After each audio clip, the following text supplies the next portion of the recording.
¿Quién es la persona más malvada que has conocido? Mi madre tuvo un exnovio horrible después de divorciarse de mi padre. Solía golpearla y una vez dio la vuelta a nuestra casa donde vivíamos, yo y mis 4 hermanos y hermanas. Todos muy pequeños en ese momento, y tiró un ladrillo por nuestra ventana. Después de que ella lo dejó, solía mirarme por la ventana cuando caminaba a la escuela y gritarme cosas realmente asquerosas. Nunca le había hecho nada a este hombre. Una vez estaba en la ciudad después de la escuela con mis amigos. Me vio y me gritó, zorra. Le hice un gesto con el dedo medio y me fui. Llamó a mi escuela y les dijo que le había dado el dedo mientras estaba en mi uniforme. Me llamaron a la oficina central al día siguiente. Era conocida por ser muy estricta, formidable y realmente aterradora. Le conté lo que sucedió y cómo me acosaba constantemente y esta anciana severa y súper elegante dijo, bien por ti. Si se te acerca de nuevo, avísame y llamaremos a la policía juntos. Me quedé atónita porque estaba aterrorizada de ella. El tipo era malvado. Profesores como este realmente eran y son los mejores. Pueden parecer cabrones malhumorados, pero en general tienen buenas intenciones. Mi antiguo maestro era un profesor de educación física brutal. 70 años. Ya debería estar jubilado. Un viejo cabrón. Tuve la suerte de haber jugado rugby en un nivel de élite cuando era joven. Representaba al club y al país menores de 18 años, y le dije que algunos muchachos mayores me estaban acosando. Pero si reaccionaba físicamente perdería mis perspectivas como jugador. De todos modos, me dijo que se lo dejara a él. Esos matones nunca me miraron ni me mencionaron de nuevo. Ese profesor asistió a mi primer y único partido internacional de rugby antes de que me retirara debido a una lesión. Y lo llevé a la cancha y le di mi camiseta como agradecimiento. El exnovio reciente de mi hermana es un gran narcisista y después de apuñalarse a sí mismo en la pierna como una táctica de manipulación. Mi hermana lo dejó y presentó una orden de restricción. De alguna manera se las arregló para robar todas las cosas de mi hermana, incluida la sudadera de nuestro difunto abuelo que se le dio a mi hermana y también se llevó las cenizas de sus perros. Se las arregló para hacer todo esto evitando incluso ir a su casa porque le pagó a otra persona. Aparece en la cámara del ring. Lo hizo para evitar cualquier evidencia. Sigue enviando mensajes de texto y llamando a mi hermana con la esperanza de que hable con él, lo que anularía la orden de restricción. Entró con alguien en su trabajo y le pidió que le dijera que está más cerca de lo que piensas. Todo esto ha hecho que mi hermana realmente tema por su vida, por lo que se mudó de nuevo con nuestros padres. Uno de nuestros clientes regulares en la tienda de abarrotes donde solía trabajar era un hombre negro corpulento con rastas grises. Un tipo realmente frío. Nunca sonreía. Tratarías de entablar una pequeña charla con él en la caja y no obtendrías nada a cambio. Más tarde resultó que había convertido a su familia en una especie de culto. Tuvo varios hijos con sus propias hijas y sobrinas. Cuando los policías llegaron a su casa para quitarle a sus hijos, se atrincheró adentro y eliminó a 9 de sus hijos. Un hombre absolutamente malvado. Nunca olvidaré ver esa mierda en las noticias por primera vez. La religión vampírica en la que creía y predicaba a su familia era una locura. Esos pobres niños. Mi ex era un narcisista que me abusó cuando éramos novios. Me dijeron que era culpa mía. Las cosas iban bien mientras estaba en el ejército, lo mantenía un poco bajo control. Pero cuando se marchó los abusos empeoraron y en particular se acostumbró a agredir a las mujeres. Vi cómo sus padres pagaban a un abogado tras otro para borrar las acusaciones de agresión que habían presentado contra él sus compañeros de estudios. Me culpaban a mí de estas situaciones, como si yo fuera responsable de su decisión de engañarme y agredir a otras mujeres. Nadie se preguntaba por qué seguía ocurriendo esto. Simplemente se atribuía al racismo. A pesar de que estas mismas situaciones se habían producido anteriormente tanto en la universidad como en el ejército. Su familia optó por no ver su comportamiento, y él prefirió ocultarlo culpando a las mujeres e insistiendo en que ellas le habían agredido a él. Tuve que contarle a un viejo amigo. No puedo ni imaginar lo horrorizada que debió de quedarse cuando por fin se lo conté.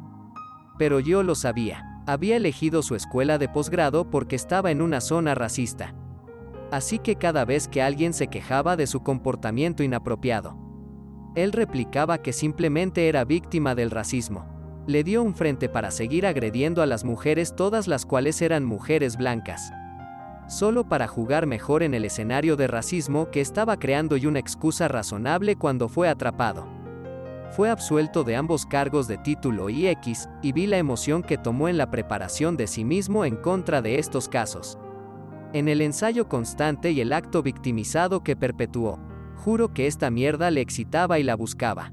Y vi cómo estas mujeres tomaban dosis cada vez mayores de medicación. Se mudaban lejos para estar a salvo. Y una incluso cambió legalmente su nombre. Y mi trabajo consistía en escucharle planear cómo salir de esas situaciones.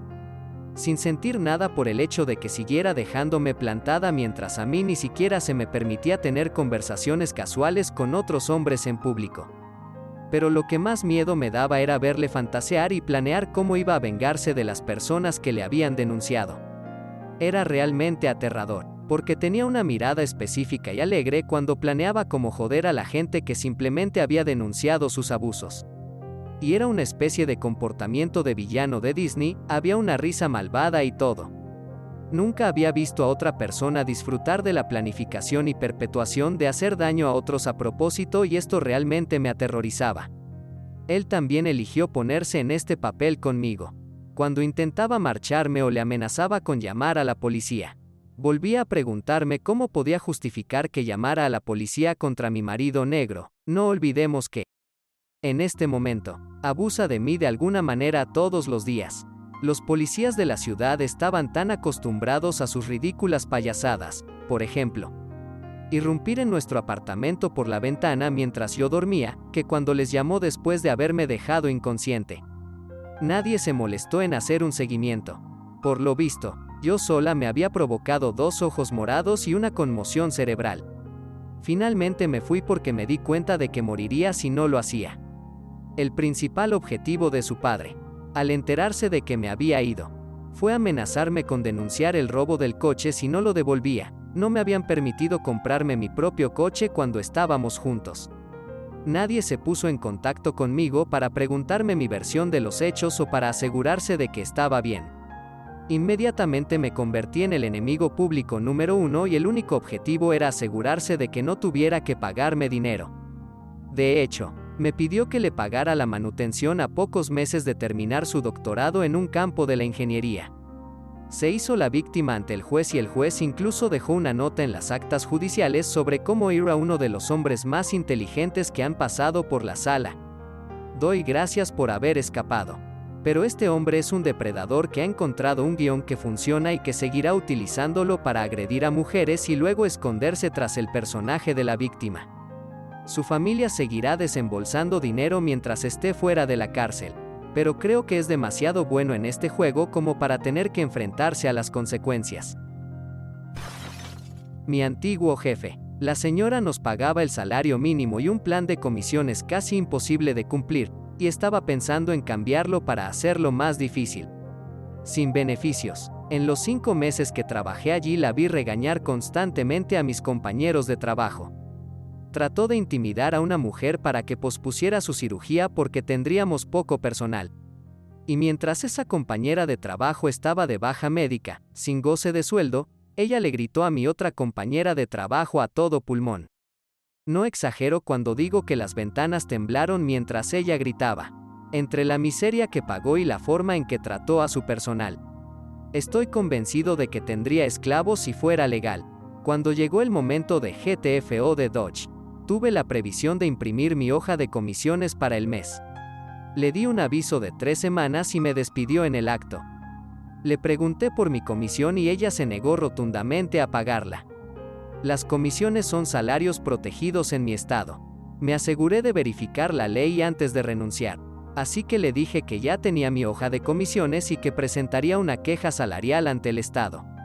Ella me confrontó en la puerta y me dijo que me demandaría si me iba con la información del cliente. Le dije buena suerte con eso y salí. Y ella deliberadamente no presentó mi papeleo de desempleo. Así que tuve que ir directamente a la oficina de UI y forzarlo. Eso resultó contraproducente para ella espectacularmente. ya que me dieron un periodo completo de beneficios de 6 meses. Técnicamente solo tenía derecho a 3 semanas. También enviaron a un asistente social a su oficina 2 veces para buscarla a ella y mi dinero. Así que finalmente recibí ese cheque. Olvidé agregar, ella cometió fraude de seguros al menos una vez mientras estuve allí. Las pólizas de seguro de vida por debajo de un cierto monto en dólares no requieren un examen físico. Solo una pantalla de teléfono. La vi entrenar a un cliente que admitió ser fumador para que se acostara en la pantalla de ese teléfono. ¿Imaginas pasar toda tu vida peleando con todos por todo? Suena agotador. Mi propia madre. Podría seguir y seguir sobre ella y algunas de las cosas que ha hecho. Pero para simplificar una historia larga y retorcida, solo contaré un breve extracto de mi vida. Cuando mi padre, recientemente fallecido, se estaba muriendo de un linfoma en etapa 4 y varios otros tipos de cáncer que desarrolló cuando el linfoma hizo metástasis en otros órganos y huesos. Ella abiertamente y con rencor le dijo a mi hermana que no podía esperar a que mi padre muriera para no tener lidiar con él estando enfermo y cuidarlo. Lo cual era una tontería de todos modos porque ella lo obligaba a conducir solo 2 horas en ambos sentidos para la quimioterapia y la radioterapia. Y cuando inevitablemente comenzaba a vomitar, ella lo hacía limpiar mientras aún vomitaba porque no lo haría. Además de eso, el hombre trabajó hasta el día de su muerte, mientras que ella se negó incluso a considerar conseguir un trabajo para que él pudiera descansar. Ella también tomó su sillón reclinable y lo desvió hacia el garaje y no era adecuado para habitación humana. No tenía aire acondicionado ni calefacción y estaba lleno de almacenamiento y su automóvil que él compró. Y ahora que ella cumplió su deseo y él falleció, constantemente publica en Facebook lo difícil que es perder a la persona con la que pasaste toda tu vida y cuánto desea que fuera ella en su lugar. Bla, bla, bla. El hombre pasó más de 35 años con ella trabajando un mínimo de 40 horas a la semana para cuidarla a ella y a los niños para que pudiera ser una ama de casa donde todo lo que hacía era comer comida chatarra, tomar siestas y ver televisión basura. Sus hijos se ocuparon de la finca de 20 acres. Todo el trabajo de la casa. Platos, lavandería, cena, todo. Mi madre no movió un solo dedo para hacer algo que no la beneficiara directamente. A menos que absolutamente tenía que ser ella. Durante casi todos esos más de 35 años y cuando mi padre necesitaba que ella diera un paso al frente, ella se negó y en cambio, hizo que sus últimos 2 años fueran una miseria. No es tan malo, pero me recuerda un poco a mi padre.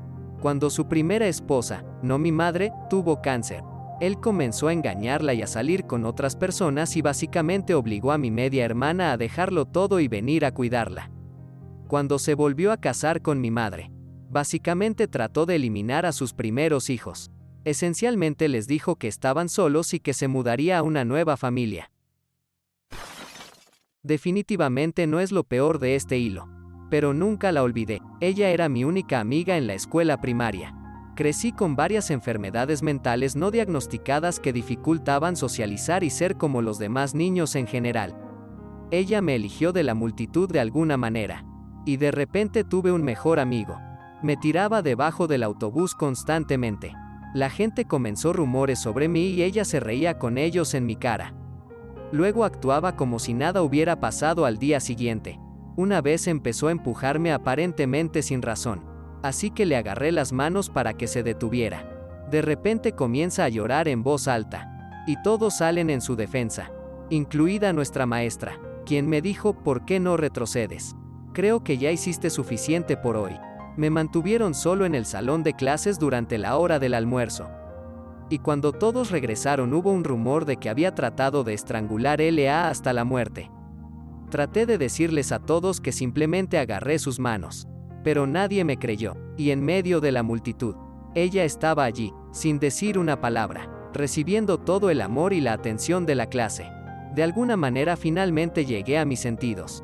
Teníamos 8 años. Me invitó a pasar la noche en su casa, donde veíamos Piratas del Caribe, la tercera, creo, y nos relajábamos. En un momento de la película, me dice que podría descansar mi cabeza sobre ella si me sintiera cansado. Hice exactamente eso hacia la mitad de la película. y ella me quitó de encima. Le pregunté por qué hizo eso y me dijo, nunca dije que pudieras poner tu cabeza sobre mí. Si vuelves a hacer esto, te apuñalaré, y me reí torpemente, pensando que estaba bromeando o algo así. Ella dijo, lo digo en serio. Hay un cuchillo en la cocina que le robé a mi mamá. Está debajo de la nevera. Si me vuelves a tocar, te mato. Guardé silencio hasta que su mamá nos mandó a la cama. La curiosidad se apoderó de mí en medio de la noche. Así que fui a la cocina para ver si estaba mintiendo o no. Efectivamente, había un enorme cuchillo para bistec justo debajo de su refrigerador. Me mudé de mi país de origen poco después de eso y nunca más la volví a ver. Lo último que sé es que ha estado tuiteando sobre su mejor amiga del mundo que desapareció y cuánto me extraña. Una vez más, disfrutando de toda la atención de todo aquel que se preste a dársela. Raquel, fuiste mi primera definición del mal.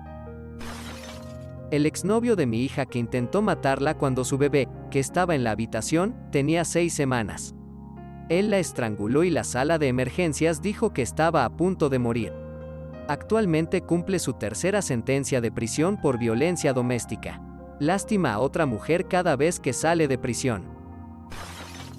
Gracias por mirar. Si te gustó el video, dale a me gusta. Si quieres ver más videos, suscríbete. Y si tienes algo que decir, deja un comentario. Adiós.